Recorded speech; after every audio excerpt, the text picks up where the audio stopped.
Good morning. Good morning. Good morning to all of you. Thank you so much for joining us today. We have our wonderful CEO, the Chiltern Learning Trust, Adrian Rogers, who will be looking at various aspects of marketing and recruitment and how we've utilised it as a trust and as a teaching school to really find the best candidates out there and really promote what we do. For example, what we're doing with this series, offering free CPD to every educator out there, and how we've got our message out. But more importantly, how do we make sure that what we do impacts our schools in a positive way? There's a lot out there that is less positive, and how do we make sure that the message that we get out of schools in all the various ways is positive, so we attract the best people to work with our students. So that's what's coming up for you in today's session. On Twitter today, we have Sam Simpkins, who's our marketing communications guy at Chiltern Learning Trust, who will be doing a Twitter takeover at Chiltern TSA. Use the hashtag LDeduchat to make sure that we can find you and we can make sure that we engage with you. That is so important. That's the power of what we're doing, is making sure that we can connect with as many of you as possible that need what we are offering.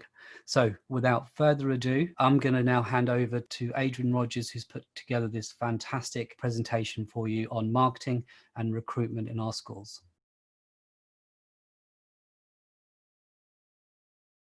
Good morning everyone, and welcome to our session on marketing your school and also linking that in with recruitment. I think it's really important that we look at marketing and recruitment. Actually, we don't distinguish between the two. One goes hand in hand with the other. So this morning, what we're trying to do with a range of speakers and a range of case studies, we're trying to give you some practical ideas of how you may market. We're trying to give you some practical ideas of how you will improve your recruitment, i.e. in terms of staff recruitment rather than pupil recruitment will be the focus today.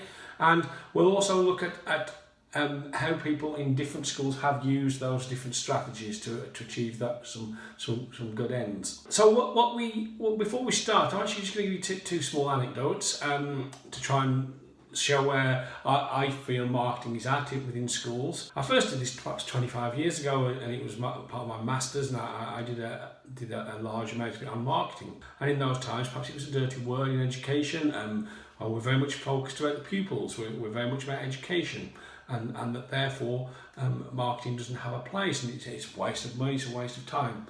Actually, I think that's moved on an awful lot. But also, to me, marketing is engaging with your community. And when you look at something like form strategy that works with trusts, actually that whole marketing element is all about how you gain the opinions of your community, work hand in hand with the community. And I can always remember the first day sitting on masters at Cranfield University. We were sitting there, and the person stood up and met a little criticism about marketing, and they started to talk about the difference between pure marketing and school marketing. And the story that they gave really struck home with me, even though it was 25 years ago. They said, when you market for a wedding, now hopefully we're going to get married once. So some of my friends will be married several times, but hopefully once. So you go to somewhere and the marketing is geared up about that experience. And if it's not great on that day, okay, everyone's unhappy, but you're unlikely to perhaps go back to that wedding planner again. So it's a one-off experience. So everything is built up to that day. And actually, when you look at schools, and I always remember the lecturer saying, well, you can market all you wish to in school, and you can tell everyone you're the best school in the county, and then if they go along and the school doesn't deliver, you look very foolish. And he cited the example of a school that does immense amount of marketing, but none of their science department mark their books. So you can market as much as you want, but if your product or your school does not deliver because it's not providing a great education, actually all that marketing looks very foolish. So to me, we must remember that marketing goes hand in hand with school performance, school systems, providing a great education for your child. And so it's really important that when we look at that marketing isn't just spin, it isn't just gloss, it actually goes hand in hand with school improvement. Another anecdote before we move on to look at some of the principles. I met a couple of years ago. I met a parent in a golf club, and his children were mid-20s now, and he had 4 children go through the school where I'd been head teacher. And he was a middle school where I was head teacher for 13 years, and he said, "Oh, Mr. Rogers, we loved it at your school because actually we felt so in touch. And even if our children weren't in the drama production, the fact that you made such a fuss about it and it was all over Facebook and we got emails and beautiful pictures and photos, we felt proud and part of the school." And their 4 children all went into an upper school a few miles away, an outstanding upper school, and he said, "We have no criticism of that school, but that school is there to educate the children. Actually, the marketing that your school put in place meant that we always felt so much part of that community." And to me, that was the essence of what marketing is about. It's not about just trying to persuade parents to come in or even to recruit staff, which is a brilliant byproduct in this day and age. But that whole point about being engaged with your community so that they know what's going on was really, really important to me. Okay, I'm going to look at some principles for you now before we move on, and hopefully a slide will appear any moment now. And this is quite basic marketing stuff, and I apologise. Business studies teachers out there, you probably teach this in your year 10 or year 11 syllabus, but for those of you that have got very little marketing background, if I just spend perhaps 30 seconds going through some basic principles and how you might look at those. So the first slide that we have coming up is looking at the 4 Ps, the 4 principles of marketing. And I'll try and point out where I think schools are getting 1 or 2 of these perhaps a little wrong or a little askew. So product, so are we meeting the needs of the community, again relating back to the wedding story. Price, but to me in education, obviously most of us will be in the state school, that is very much about value. Are we providing the value and the value added that parents want? Place, and I think this is the key one for all people that are looking at marketing in schools. Place is no longer now where the school building is. It's very much about where you are going to, the product is going to be sold, i.e. online. And then finally, promotion. So are you telling your families about your existence? There might be great work going on in your classroom, in your school, be it fundraising, community work, brilliant pupil outcomes, brilliant teaching and learning. And if you don't tell anyone, that promotion, that doesn't build your brand. And again, an anecdote, but I went to support a school, a very, very large upper school, 8 or 9 years ago, and it had a very average reputation in the community. And there were lots of great things going on in that school, but no one ever celebrated it. It went home in a termly newsletter, and it was 12 sides long, and I doubt if many read it. So we had to change the whole way that we turned around the narrative of that school, because they weren't armoured. I used to say to the senior staff at the time, we haven't got a shield for this negative publicity. So when a child got in trouble or someone was wearing their uniform in the town and misbehaved, they'd got no shield that said, actually, there are so many good things going on in that school. So that lack of engagement actually invited criticism of that school. Hopefully the camera's back on now on me, but we're just going to look through. I've done a tiny bit of research. My stuff is 25 years out of date, as I've stated. So I looked at 2 or 3 things online and looked at some really good articles and the key. I've got some good stuff about marketing and form strategy. As I've mentioned, have some good stuff about community engagement for multi-academy trusts. These are the principles that seem to be coming out about improving our marketing as we stand. And surprise, surprise, it's all about online presence. So I'm not going to read through these, although sometimes the slides have been a little wobbly during some of the presentations. So of course it will be available on YouTube later, but I'll just quickly whiz through them for you. Apologise for reading. It's making sure your website is strong. It's making sure that your search engine presence is high, and linked to that your Google presence is high. And this next point is important. It's building your community on Facebook, and it's building in your LinkedIn profile. Please, please, please do not underestimate LinkedIn. At the moment, our trust gets probably about as many from LinkedIn as we used to 4 or 5 years ago from national advertising in national press. So LinkedIn is really important to engage with parents and former pupils and alumni. And also, of course, I think it's really important, actually, people like the personal touch. So lots of our staff have a personal LinkedIn account. There is nothing personal on there. It's purely for work purposes. But actually, that's a lot more popular than having a school account or a trust account, which becomes impersonal. But it's building those communities. You cannot just whack a job advert out onto your Facebook site if you've got no followers and you've got nobody engaging with it. Same on LinkedIn. Regular email newsletters, the long 12-page termly newsletter, they're just not relevant anymore, or much less relevant Okay, have online videos on YouTube. One of our schools, Chiltern High School for Boys, has had for a few months now a really positive YouTube channel about learning. It's not about marketing, about learning, but it's a really good presence. Improve your online reputation. And Twitter, often in the education world, is the way is a strong way of doing this, especially if you're trying to attract staff or show the ethos of your school or your trust. Use offline to generate online, and by that, it's looking at not just going online, that when you actually do newspaper adverts or you do parent letters out, that you actually refer people back to your online all the time. Okay, and then finally, we're looking at blogging. Now that's something that we don't do as a trust in our group of schools very much. Well, I know we have one or two.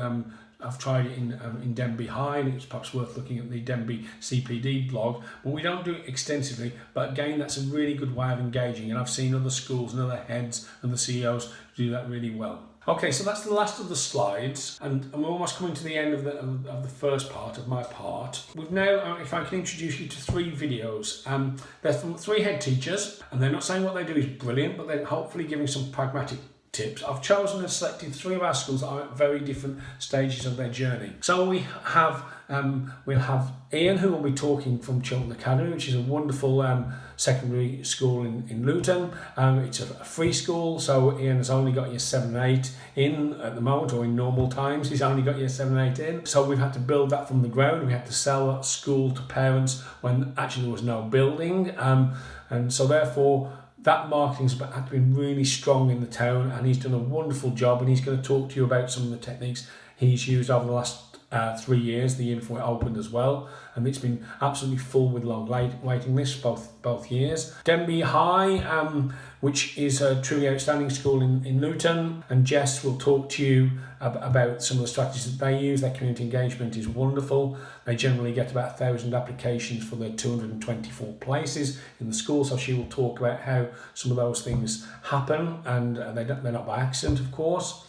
And then finally, a very different scenario. We're asking Steve, who's the new head at Ardley Hill, a primary school in Dunstable, which went through difficult times in terms of with the press and with issues that happened well before they joined the trust, but came out just as they joined the trust. And Steve's the new head there, and he will talk to you about how actually their online presence, their work with the community, their work with the parents over the last few weeks actually has meant that their numbers have not been impacted for September. They're as positive as ever, and actually the community perception has changed overnight. So they're 3 very different stories, and they're going to hand over to those, and they're going to run back to back, and then you'll come back to me. Thank you, enjoy. Good morning. My name's Ian Douglas, and I'm the head teacher of Chiltern Academy. Now, you may think that being a new school is actually really easy to market a new school, but what you haven't got are those family connections and those family ties and that history. So I found we had to work doubly hard to get our name out there, and to even make sure people knew we were here and were aware of us. In our first year of opening, we only just made our PAN, which in that year was 210 children. In our second year, our PAN was 240, and our third year, our PAN was 240. In our second year, our applications had gone from 215 up to 640. And in this year, we had 850 applications for the 240 places. We now have a big waiting list for each year group. Best way I found to market our school is to get people in here and to get parents in here and to get them talking on the primary school gate. It's been really important to invite our parents into the school, and I mean during the daytime. So last year we invited parents into lessons, and they came in, sat in lessons, and I gave them a talk before they went in and set the ground rules. And then when they'd finished their lessons, they came down to my office and gave me some feedback, and then they went away really, really happy and spoke really positively about the school. And what you found was those were the parents who were influencing other parents, and they'd go to the primary school to pick up their younger children, and they'd say, wow, you want to get your children into Chiltern. I don't know any other secondary school that invites their parents into their lessons. But of course, you've also got to be confident that what your teachers are delivering in their lessons is of high quality. And I'm absolutely confident they could go into any lesson at any time and see a fantastic lesson. I think another really good source of informing parents is by getting the year 6 teachers and the heads of year 6 and deputy heads and head teachers from the primary schools into your school. It's not often that primary school teachers get to look around secondary schools. So by inviting them in and showing them around and letting them see lessons and letting them see what you're doing, they begin to understand what your ethos and what your culture is like, and they spread the word for you as well. And they don't necessarily sell your school directly, because it wouldn't be right for them to put one school above the other. But when they get asked questions by parents about your school, they feel much better informed and much better, or much more able to answer those questions. And finally, of course, social media, which is really important in this day and age. But it's about finding the right platform for the context of your school. And a platform that one school uses may not be that effective if their parents and their children don't follow it. And of course, you want different platforms for different age groups. But a good example is that we took a video of our whole school opening where all the pupils were on the balcony singing and welcoming our visitors. I put that onto LinkedIn, and that received 3,500 views. Our parents don't necessarily use LinkedIn, but it got us to a broader audience. But where our parents, we get lots of hits, are on Twitter and on Facebook. And of course, for children, are more so on Instagram. So it's about targeting social media for the right audience with the right messages. At Denby, our marketing and recruitment strategy focuses firstly on our brand. Our staff are highly valued, well supported, and benefit from extremely positive student relationships and a calm and purposeful working environment.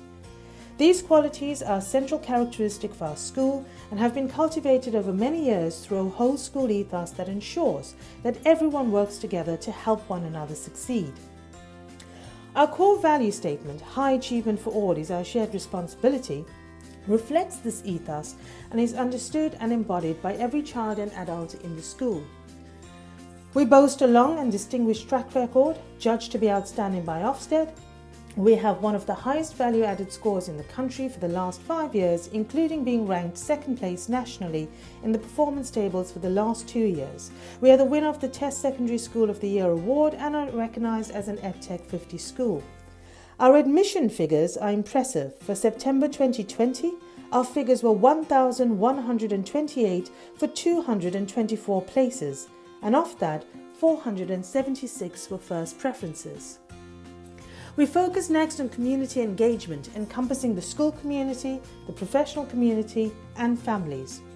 Community engagement is a two-way street where the school, families, and the professional bodies work together, creating networks of shared responsibility for student success. At Denby, the school has a core instructional program with qualified teachers, a challenging curriculum, and high standards and expectations for students and staff. Students are motivated and engaged in learning, both in school and in community settings. The basic physical, mental, and emotional health needs of our young people and their families are recognised and addressed through strong relationships built on trust. And community engagement, together with school efforts, promotes a school climate here that is safe, supportive, and respectful, and that connects students to a broader learning community and celebrating success and diversity. We ensure our visibility. In addition to a compliant and up-to-date school website, the visibility of our school is projected through social media, a school digest, and a commitment to system leadership. We are a rich, outward-facing school, working collaboratively with educational partners such as the SSAT, the Chartered College of Teaching, and EdTech, and have national recognition for outcomes, placing us in the top 10% of schools nationally. 3 times a year, we open our doors in an event called Open Doors to Excellence, where we share our best practice within our schools, outside our school, and beyond our trust. And lastly, we look at opportunities for staff. There are exceptional CPD and development opportunities through the Trust Teaching School Alliance and our family of schools, making progression accessible. Geographically, the school position with its easy transport links via the M1 and the National Rail Network services is attractive. We are only a 25-minute train journey into London, less than 2 hours to Brighton, and Luton Airport is conveniently situated close to the town centre. There are outstanding lifestyle opportunities both locally and within easy reach. We are on the edge of the Chiltern Hills, which also provides affordable urban or country living options in a variety of market towns or villages. And our staff have access to excellent sports and fitness facilities, including an on-site swimming pool and gymnasium. And these 4 areas are the key drivers for marketing and recruitment at Denbigh. So why don't you join the Denbigh family for an exciting, inspiring and successful career in education? Hello, my name is Steve Fox. I'm the new head teacher at Ardley Hill Academy in Dunstable, and I've been asked to talk to you a little bit about marketing in school and how we can best utilise it to improve the school's profile and outreach in the community. There are obviously a whole range of strategies that will be covered in the course of today's session. One thing that's been high on my priority list as a new head teacher during a time of crisis, has been to increase parental engagement in the school. And one of the ways that we try to do this is through an increased social media presence. Facebook, Twitter have been high on our priority lists. Daily stories on Facebook by teachers, teaching assistants have been a way in to keep the children in touch with their teachers, for them to see a familiar face and a reassuring face every day in daily stories, which have had a really, really good response and following. We've also done video assemblies that go out on a Monday and a Thursday. Again, it puts a familiar face in front of the children and the parents, but also helps to get those key messages out into the community and to increase parental engagement. This has really helped us to increase the responses to the questionnaires that we have put out there in terms of home learning, and hopefully in terms of reopening the school in a couple of. So those are a couple of really good examples that we've used and that have really helped us in terms of parental engagement. I hope you enjoy the rest of the session. Thank you. Thanks Ian, thanks Jess, thanks Steve. So let's move on then from marketing, and we've done all those brilliant ideas and with those pragmatic tips that the 3 heads have explained. So now how do we move that into improving our recruitment, making sure that we're the employer of choice, making sure that we attract the right staff that our children deserve, and making sure, obviously in this day and age, that we can fill those vacancies. So as a trust of 11 schools in Bedfordshire, we've looked at very, very different ways of doing things, and we've radically shifted from 5 years ago when I joined the trust. The year before I joined, we'd spent £140,000 with a 3-school trust on advertising in the traditional places, and it wasn't working. So we've looked at very, very different ways of joining those adverts together, putting out 3 or 4 recruitment rounds. I just want to take you through some small number of tips really. Take them or leave them. We found them highly successful. Then I'll introduce you to 2 people to talk through their involvement with this. So first of all is back to building your community. I see schools put out endless Facebook adverts or Twitter adverts, and they get 1 retweet, 1 like, very few impressions, because they haven't spent the time building that community and building that LinkedIn profile or that Twitter profile. So therefore, that building of those communities online are really important before you do any of your marketing. That will not help your recruitment if you've just got, 100 followers on Twitter and you put it out there. You're going to be very lucky. If you've got 2,000 followers on Twitter and you've got 5,000 followers on LinkedIn, then you're in with a really good chance of that being shared with the wider educational circle. So build your community. Also try different approaches, so for different audiences. We think locality is king, so we focus a lot of our advertising on the local area. We don't think people will travel more than 25-30 miles in for a post, unless it's perhaps a headship or deputy headship. We actually find that all our applicants are local, even when we're advertising in national forums. So therefore, we really intensively target the local area. And i.e. local, I mean probably within a 25 to 30 mile radius of where our schools are. So we try and appeal to the right demographic as well. So we do have different accounts for different jobs. So we know, for example, if we're advertising a head teacher post, we'd put it on my LinkedIn, because a lot of my contacts would be perhaps staff that I've known over the years through working for many years in education. Whereas if we're putting it out with for NQTs, we'd probably go with our training group LinkedIn profile or Facebook.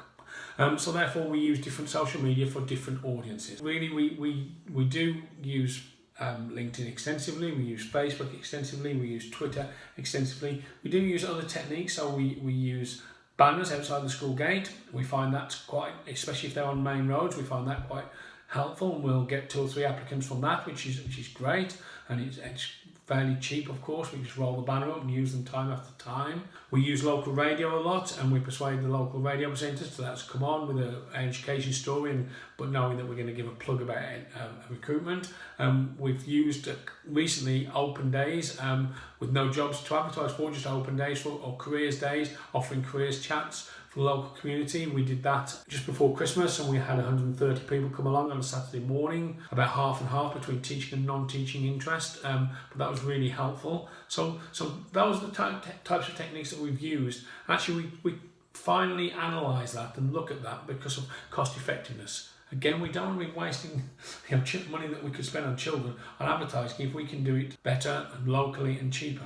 So those are some of the things that we use. I'm now going to hand over to 2 people that I think might be of interest to you today. One is Sufyan, who you may have seen on the channel before on the sessions. He's our head of teaching school and does a lot of our community engagement.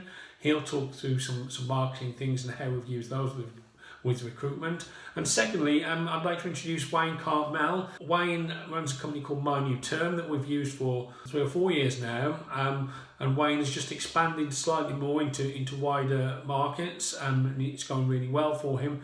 But he runs really cost-effective recruitment campaigns. He really helps with marketing, and he really helps with one final bit of advice: make it easy for people to apply. And the days of completing 7 different application forms for 7 different jobs have gone and have got to go, and it's too much effort to do that. Wayne makes it very easy for the applicant, and we love working with Wayne. We find him full of moral purpose, and I asked him to actually talk through his company, so it's a little bit of a pitch from Wayne, but actually we find him absolutely super to work with. We advertised for headship recently, and we had several applicants. We had a good field, and it cost us £22 per applicant for that advertising. So it cost in total about £150 for that advertising campaign to get 7 applicants. I'd done that 4 years ago, and we'd had 3 applicants, and we'd advertised nationally, and that national advertising campaign had cost in excess of £30,000. So that's a big, huge difference in savings that we can spend on children. So I'd like you to listen to Wayne, I'd like to listen to Sufyan. I will round it up at the end and then take any questions from anyone that's online or on Twitter. So over to Sufyan and Wayne. Good morning. Thank you for that, Adrian. I'm going to be as short as I possibly can. That's not going to be very short. I did try and think I'll squeeze this all in 5 minutes, but it will be a push, but I will try. Right, so there's a quick image that's going to be up on your screen now, hopefully, and what you can see from this is just to show you a bit about some of our statistics, some of the levels of engagement that we're getting, levels of impressions, likes, retweets, some of the followers and the number of followers that we have across the various platforms, the different mediums that we're using across the social media platforms to market ourselves, and also a direct result of this work and all of these statistics that you're seeing. Hopefully somewhere on your screen you should be able to also see the number of applications we're getting at a typical recruitment round. Now, why do I tell you this and why do I show you this? It's really to say that we have a process and a system for marketing that's now working for us at Chiltern Learning Trust. We have a very clear view on how we market our organization, and I wanted to talk you through 5 points very quickly around what we look at when we're thinking about marketing. The first thing is, marketing for us is all about strategy. We have to have a clear plan around how we're going to market our organization. It's not done on a whim, it's not done on the back of a fag packet. It has to be a detailed approach around what is our plan, where do we want to be, how will we get there. So thinking about that strategy, within that strategy we want to look at, okay, what do we want to achieve, how will we achieve that, and what are we going to use to get there, and also what are the different platforms and who. The really important part in marketing is who. So who are we going to reach out to? Who's our target audience? Different campaigns we do have different target audiences. Some campaigns are all about schools and their school communities. Some campaigns are far afield and is trying to recruit applicants from outside to come and work for us. So two very contrasting approaches to our marketing, but we have a very clear view on that through our strategy. So that was the first one. The second point is about relationships. Marketing is about a two-way relationship. Loads of schools will put things up, and sometimes the only thing you'll see on their Twitter feed or their Facebook feed is either remind your children to bring in their PE kits, 3 adverts a year that they might put out, and then they wonder why they have no likes or retweets and no one's sharing their content on social media. And they are still using platforms like newspapers with a falling readership and really proving to be quite ineffective in marketing, if I'm very honest. So that relationship is all about you also liking other people's stuff, you also making a presence online, you also contributing to campaigns online, setting campaigns online. Frequency of what you're uploading is really important. But some of the things that will also help your relationship is the things that I'll talk about in points 3, 4, and 5. So the third point is about content. What are you putting up? How does that content add value? Why is that content worth somebody stopping and really browsing and thinking, I like that, I'll give it a like.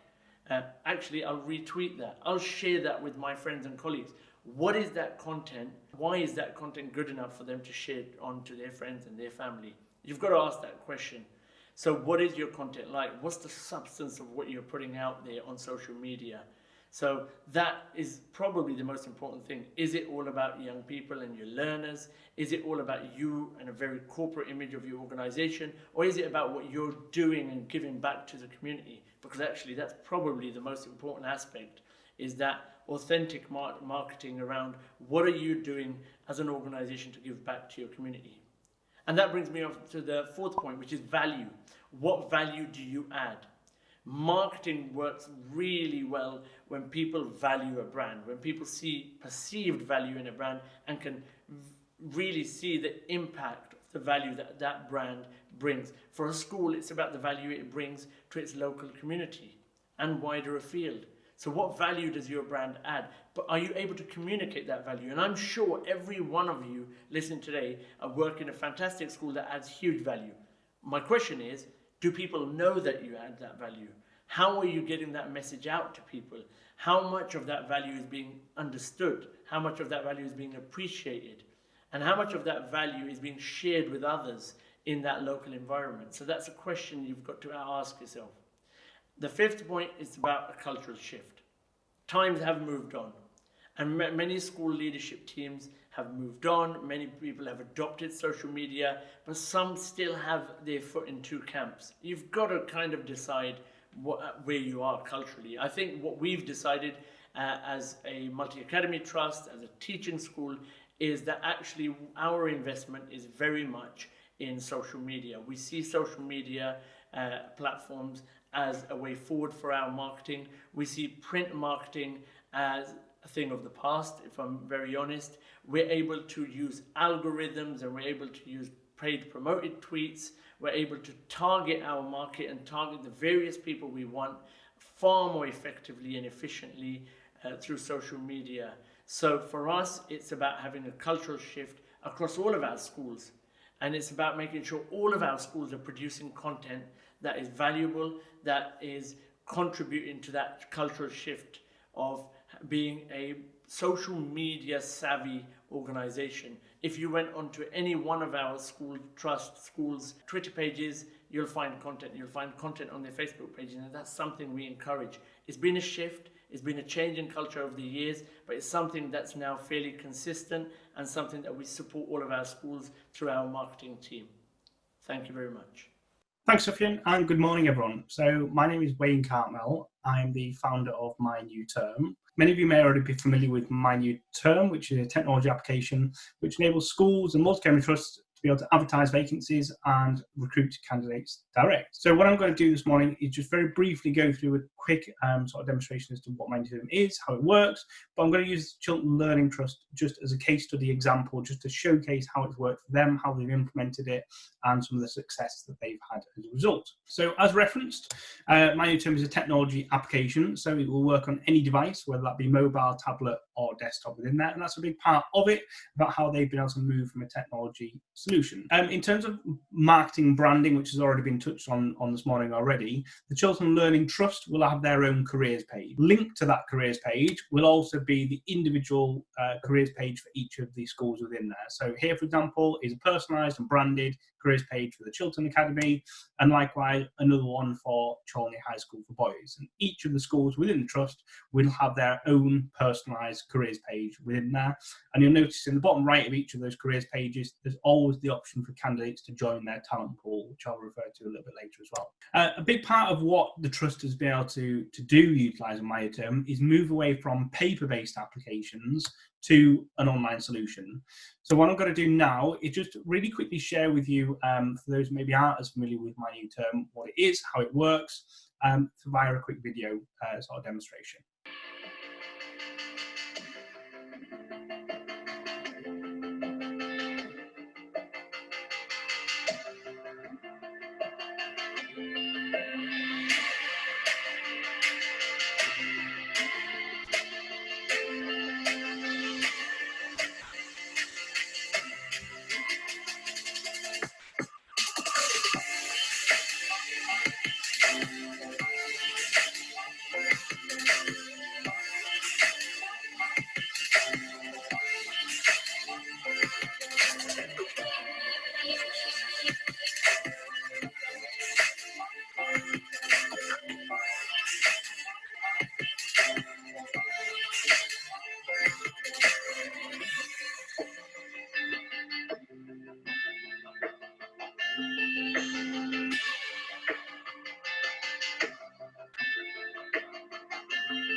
Okay, so obviously a big part of my new term and how it works is the technology itself. So as an example, when a school is to post a job, that will obviously automatically display in the search results.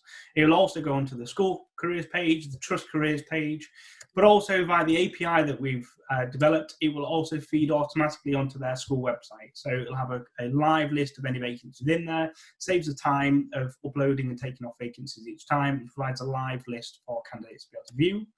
But also, vacancies will automatically index with Google. So Google being the biggest search engine there is. Effectively, if anyone was typing any keyword, whether that be teaching jobs, cleaners, site agents, whatever it may be, often at the top of those search results will be the Google jobs within there. So the jobs automatically index from my new term. In terms of obviously increasing candidate attraction, now this is the main reason I originally developed my new term in the first place. So as a teacher, applying for jobs, completing repetitive application forms, really off-putting, schools lose loads of candidates as a result of that particular process. MyUterm makes it easy for those candidates. One, about the ability that when they create an account, they can also set up job alerts. They can see jobs, list view, map view, as can be seen in the right example of the right-hand side. They can save jobs, but the main aspect to it is about how they complete their profile once, all the employment history, qualifications, and when they want to apply for a vacancy, they simply include a personal statement detailing how they meet the specific requirements of the role. And then if you want to apply for a second one, a third one, then it's again just a case of including a personalised personal statement detailing how they meet the requirement. So if I looked at some statistics from the Chiltern Learning Trust, for example, so this is the January 2020 recruitment round that they did. Now they do it where they try and group vacancies into one, so when it helps for publishing on social media, etc. So just as a guide, they received 175 applications during that recruitment round. Now all of the teaching and leadership posts were for September starts, so bear in mind that was January, but that gives you a bit of an idea as to how many candidates they recruited via that. But also they were just published on MyUterm and then on social media. So there was no vacancies on the TES or other providers within there, but they were published through Facebook, Twitter, LinkedIn, and then obviously through parent mail as well. And obviously through each of those channels, you can see the statistics as to how successful each of those campaigns has been. When obviously they receive applications via MyUterm, they can see it at trust level and each of the candidates, and then utilise the applicant tracking system to then monitor. But each school will also have their own applicant tracking system, so they manage the process themselves in terms of going through the normal interview and recruitment process within there. Obviously afterwards, you can then obviously see where did candidates actually see the vacancies, so it gives you an analysis as to, so you can track the success of your campaign. And then also you can then see it via the analytics dashboard as well. So you've obviously got an idea as how many jobs posted, and then you can also see your equal opportunities monitoring data of all of candidates, and then compare that to those that are new compared to maybe those that got recruited. And then as an overview, you can then obviously see the number of candidates that were recruited across each school and each organisation from a teaching leadership support aspect throughout the whole year. As again, it's easily filtered to be able to do that as well. So I hope that just gives you a brief, quick overview as to how the technology has been able to support the Chiltern Learning Trust with their recruitment campaign. I'm going to hand back now to Adrian just with some final words. But if you do have any questions or you want to get in touch at all, there are my details to be able to do so. Thanks very much. Thanks, Wayne. Thanks, Sofian. We hope you found that useful. I'm going to hand over to Arv in a moment and take questions. But can I just thank you all for tuning in. Thank you for listening to all of our sessions, not just ours and mine today. It's been a brilliant eclectic mix, and that's great. Also, if you have got any great ideas of what your school does, please share them on Twitter with us. Let us borrow them, magpie them, nick them. That's great. Please, with your questions that come in, any suggestions that you've got that your schools use or your trusts use, please share with them, and we can look at those and debate those and share them out. But again, thank you for listening. Please, the more challenging questions, the better. But to me, the marketing and recruitment, it's all about making sure that we spend the money on the right things with the children. But also, to me, why it's king and why it takes up a lot of my time is staffing are so important, and it's such an important thing to get the right staff in front of the children. And if you do that, you get the right staff, the right leaders in place, then your school sails and soars. And so therefore, that's why I think it's so important that as a CEO, I spend a lot of my time in recruitment, because the staff and the people make the organisation. Okay, thank you. Have a nice day. Please stay online. Please get onto Twitter, #LDeduchat, at Chiltern TSA, or mine is at AJR Comms or at Chiltern LT, and we'll answer your questions, we'll engage with you, and the more ideas you can give us, the better. Okay, thank you. Thank you, Adrian. Brilliant presentation, and thank you to all of those people that were involved in putting that together. There's a lot of information that we're just putting out there in terms of what Chiltern Learning Trust and Chiltern TSA actually do regarding recruitment and marketing. Hopefully, there's going to be some more questions coming up too. There's some questions that have already come up that I know have been answered, and Twitter is quite active. At Chiltern TSA, go on there as well and engage with us. Very active on there. What I'd like to do now is just formally welcome Adrian Rogers to the E stage. Yeah, sorry, there we are. Sorry. Thank you, Adrian. Welcome. Thank you. Good morning. Where do you want to start? We've got time for a good range of questions. Obviously, some questions have come up, and there'll be some points. I know that you've been on Twitter while this has been going on as well. Where do you want to start, Adrian? There's a brilliant one just popped in from Lee Dixon. Really good one about aggressive marketing. I like that one. I think it's a really good question. Lee asks, have we seen aggressive marketing take place, and what impact has it had? I think it's a very fine line, Lee. I do agree. You know, I think if you look at the social media airways in Luton, for example, I would think that it's fairly dominated by Chiltern. That could be seen as a positive or a negative. I do get that, Lee, actually. I think it's how the message that you give and the collaboration that you give. So, for example, you know, league tables, which is often the most common example of when people aggressively market, you know, and half the schools in the country claim their results are the best in the county, using very different methodologies. I think, Lee, it's how you want your perception and your brand to be portrayed. So, for example, in my first year at the Trust, a school called Icknield, which is just down the road from Denby, did really well. And then 3 years ago, actually, they beat, for want of a better term, our schools in 95 measures. And our Trust, I was really pleased, we put that result straight out onto social media. Congratulations to Icknield. Brilliant to see a school in Luton getting over 50% 95s. What a wonderful result, Icknield. You know, and I'm happy to say that online. Now, they're our biggest competitor with where I'm based in Denby, but they're not a competitor. You know, we're there to do the right thing by the children. So I think aggressive marketing, you have to think how you want your organisation to be portrayed, Lee. Do I want us to dominate the airways and the social and online networks? Yes, I do, Lee. I can't apologise. I want everyone to know how magnificent our kids are doing and our children are doing and our staff are doing. But do I want to do it in a moral way that actually says to Cardinal Newman, I hope Joe is on here, or John Noble from the head of Icknield, do I want them to think, actually know that they would advertise our stuff? Yes, we would.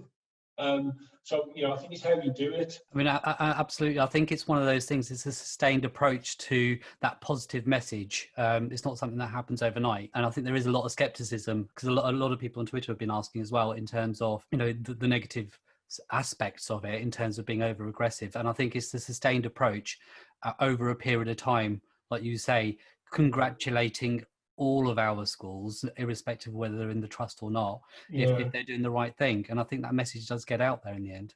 Where do you want to jump to next, Adrian?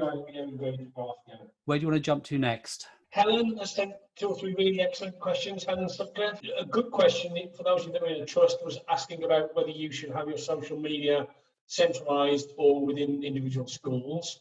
I think my advice, Helen, would be, if it was 2 or 3 school trust, small school trust, actually do it centralised.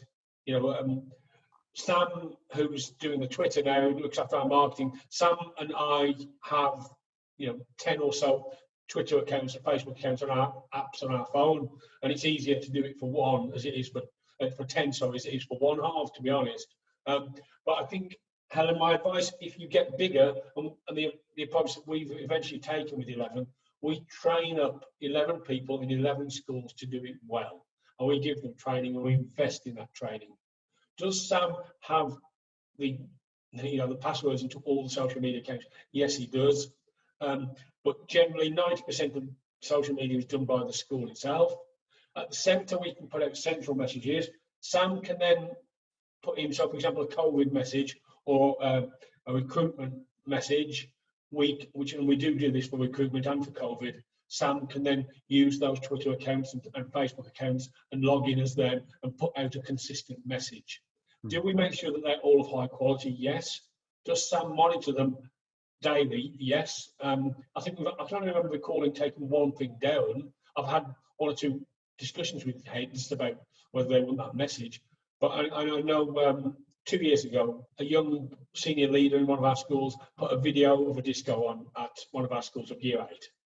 And we felt the clothing was inappropriate to be put on Twitter. Sam took it down within 5 minutes.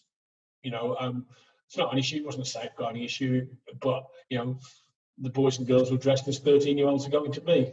at a disco, and I just felt it wasn't the right message for the school or for those children. You know, it was backs of heads. There was no safeguarding issues, but within 5 minutes it was down. So therefore we do police it, and I think that's important. I mean, I can vouch for the fact that the media output from all the schools is very independent. I mean, I look at my own schools, and what we put out is coming from 90% of what we put out, even more so, is directly from the school and from the staff and the students that contribute towards it. So, and I think that's a powerful tool in itself. Where do you want to jump to next, Adrian? I've got a question from Wayne actually about, because we've had one from Deborah about lesson observations in interviews, and we've got one from Wayne about changing the way we do interviews.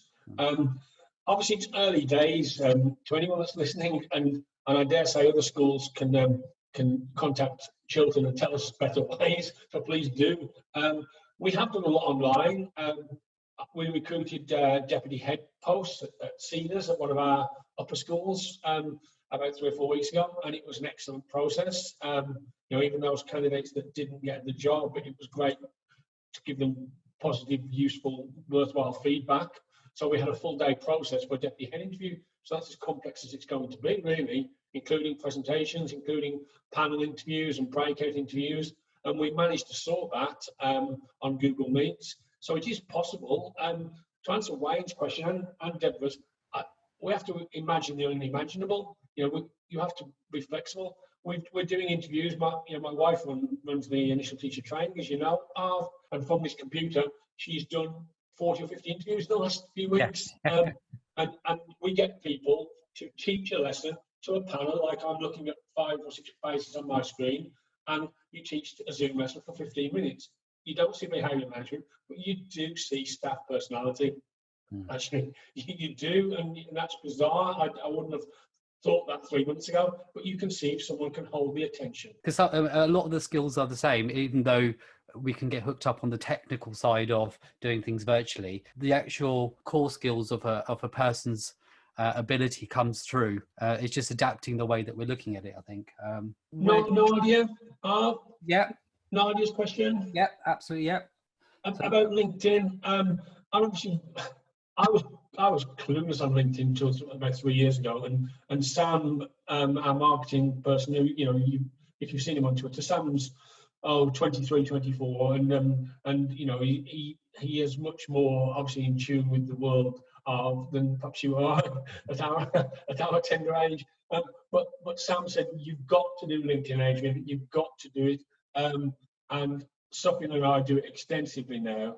And what does an educationalist or leader put on their profile? Nadia, it's back to the same principles of Facebook and Twitter. It's engagement. It's building that community. I mean, the first thing I did, and I'm sorry, this sounds really creepy, but you know, when people popped up on suggestions, or and they do these algorithms like they do on Facebook, it's not as strong as on Facebook. But you know, if I've got a 25-year-old accountant that I taught 20 years ago, 15 years ago, click, great. Oh, hello, Mr. Rogers, how are you? Actually, that's an accountant. I've got some of those in our governing bodies now, you know, and I've got some of those now training to teach. Yeah. You know, if you look at the Denby PE department, I picked up 2 or 3 of those from LinkedIn. You know, over half the Denby PE department, this old failed PE teacher taught 20 years ago. You know, so it's really good. So I would say to Nadia, you know, there are things that you can offer, but it's engaging. It's not putting brilliant things about yourself. It's engaging with the wider community. Yeah. The first thing I did when I go onto LinkedIn was LinkedIn with everybody in Luton who I thought had moral purpose. School leaders, council leaders, businessmen that I thought were doing novel stuff in the town. I did that as a first port of call. I mean, in terms of the power of it, I mean, you know, my experience in terms of, I moved from Kent 2 years ago, having taught in Kent for many years, had no network in this area here, and having to start from scratch. And that's exactly what I did. So as an individual within a school, you've really got to think about who you want to connect with, who aligns with your views, and who's going to challenge your views as well. But the key thing that I learned is actually just being authentic, just be yourself. think about the platform you're on. One's obviously more professional in terms of LinkedIn than Twitter, but just think about how can you be yourself on those various platforms. And I think just being authentic actually really, really helps. I agree. I think there's a couple of things that we need to safeguard of. If you become corporate, Yeah. If I put, I remember Chiltern High School for Girls, where you work hard. They joined the trust 3 years ago. Their reputation in the town was abysmal. There was some great staff in that school, and there still are. And we worked hard to address those issues with the community. A lot of it was social media again, but a lot of it was welcoming them in. And the school moved from a grade 3 to a grade 1 in 2 years, and we were really proud. Yeah. I put out a tweet about when the girls were told, and they put up the outstanding banner. And it brought a tear to my eye. Even at my age, it brought a tear to my eye, having 1,000 girls scream with delight that they got outstanding. It was absolutely wonderful. I put it on my Twitter, and actually, because it was from me as a person saying, this has moved me, the engagement was way higher than the Chiltern Learning Trust putting, congratulations, Chiltern girls, we're so proud of you. Actually, me putting it on as a person saying, this has moved me, this has brought tears to my eyes, actually creates that human interest. It's not being cynical, it was a genuine emotion. Yeah, it was. Yeah. I remember that happening, and I remember you posting that. And yeah, I mean, the power of being you within a corporate organisation is powerful when it's used in a positive way.